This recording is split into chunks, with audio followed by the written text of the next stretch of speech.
Hello everyone, मैं Anita Thakur. Welcome to my YouTube channel. और आज हम लोग पढ़ने वाले हैं डेमोक्रेटिक पॉलिटिक्स पार्ट सेकंड, मतलब पॉलिटिकल साइंस क्लास 10th। हम लोग डिस्कस कर रहे थे चैप्टर सेकंड, फेडरलिज्म। तो कल हम लोगों ने बात करी थी डिसेंट्रलाइजेशन इन इंडिया की।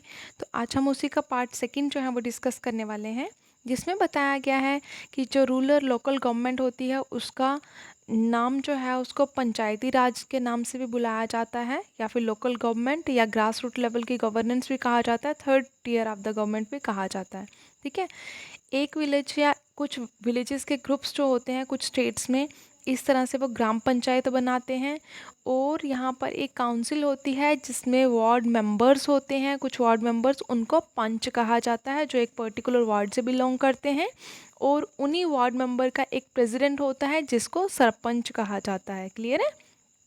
नेक्स्ट यहाँ पर बताया गया है, ये जितने भी पंच सरपंच वगैरह जो भी मेंबर्स होते हैं जो एक विलेज से या पंचायत से इलेक्ट करे जाते हैं, ये डायरेक्टली इलेक्टेड होते हैं। कि कैसे डायरेक्टली इलेक्टेड होते हैं? अडल्ट पॉपुलेशन जो उस एरिया में रहती है, मतलब अबव 18 जो हैं लोग जो उस एरिया में रहते हैं, जो उस विलेज में रहते हैं, वो सभी वोट कास्ट करते हैं, जिसके बेसिस पर मतलब इलेक्शंस होते हैं। और आफ्टर दैट जो मतलब रिप्रेजेंटेटिव होते हैं एट द विलेज लेवल, उनको इलेक्ट करा जाता है।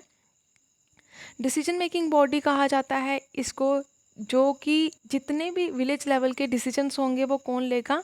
ये पंचायत ही लेगी। ठीक है। तो ये जो पंचायत है उसको ओवरऑल सुपरवाइज कौन करता है? ग्राम सभा इसको सुपरवाइज करती है। ठीक है। उसके बाद यहाँ पर बताया गया, वोटर्स जो कि विलेज से बिलोंग करते हैं वही मेंबर्स होते हैं किसके? पंचायत के। और यहाँ पर बताया गया है कि इनकी मीटिंग होती है एक ईयर में 2 बार या 3 बार होती हैं, जिसमें ये एनुअल बजट जो है ग्राम पंचायत के द्वारा जो बनाया जाता है उसको रिव्यू करते हैं, उसकी परफॉर्मेंस को चेक करते हैं, कौन कौन से प्रोजेक्ट जो थे वो मतलब स्टार्ट करे गए थे, क्या वो कंप्लीट हुए नहीं हुए, कितना पैसा यहाँ पर इन्वेस्ट किया था, वो पूरा पैसा एक्सपेंड हुआ या नहीं।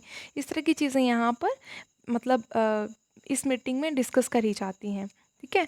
नेक्स्ट यहाँ पर बताया गया, लोकल गवर्नमेंट का जो स्ट्रक्चर है वो डिस्ट्रिक्ट लेवल तक ही सीमित है। उसके बाद एक मतलब कुछ ग्राम पंचायत जो हैं वो जब ग्रुप में आती हैं, या फिर हम लोग बोल सकते हैं ग्रुप फॉर्म करती हैं, तो उसको हम लोग पंचायत समिति या ब्लॉक समिति या पंचायत या फिर उसको मंडल कहा जाता है। ठीक है। अब इसके मेंबर्स जो हैं वो इलेक्टेड मेंबर्स होते हैं हर एक पंचायत के, मतलब जो सरपंच होते हैं वो ग्राम समिति के मेंबर्स होते हैं। क्लियर है।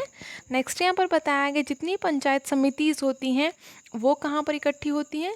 वो सभी इकट्ठी होती हैं जी डिस्ट्रिक्ट लेवल पे।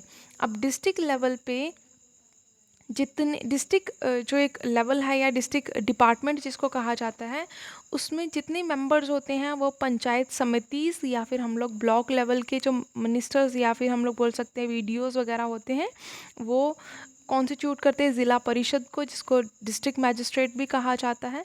ठीक है।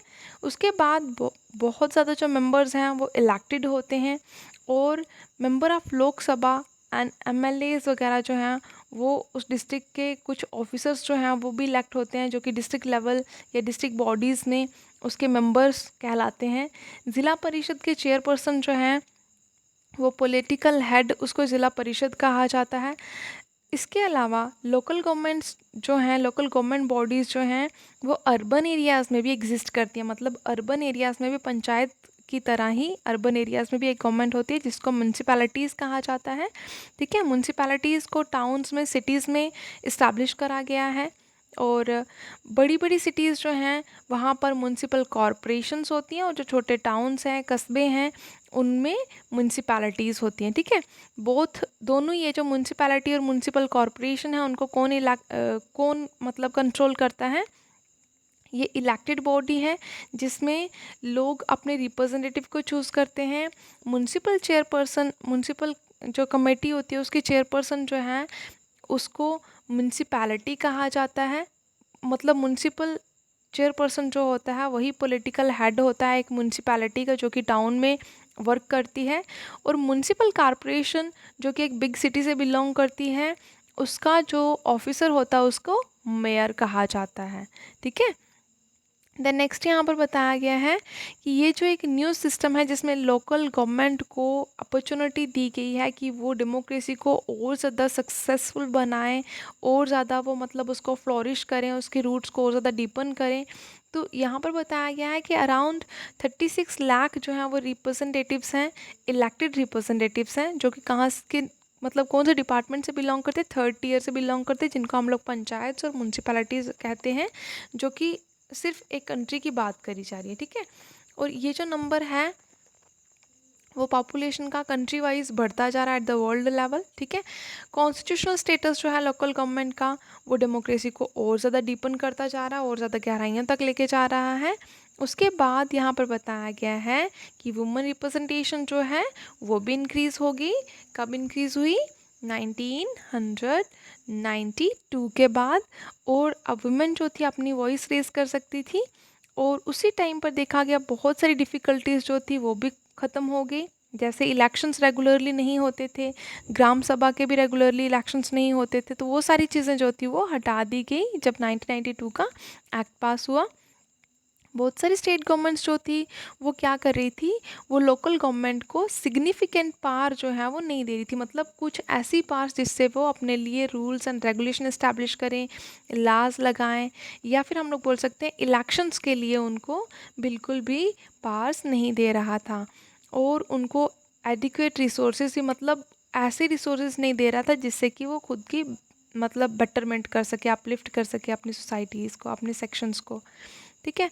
इससे हम लोग ये जान सकते हैं कि ये जो सेल्फ गवर्नमेंट का एक आइडियल था ये हमारे लिए बहुत अच्छा था, और बहुत लंबे समय तक इसने स्ट्रगल भी किया, और बाद में रियलाइज़ हुआ कि ये सबसे बेटर फॉर्म ऑफ गवर्नमेंट है जिसमें विलेज लेवल के लोगों की भी डिमांड्स को सुना जाता है। आई होप आप लोगों को समझ में आया होगा, और ये आप लोगों का इस चैप्टर का लास्ट टॉपिक था। Thanks for listening and may God bless you all.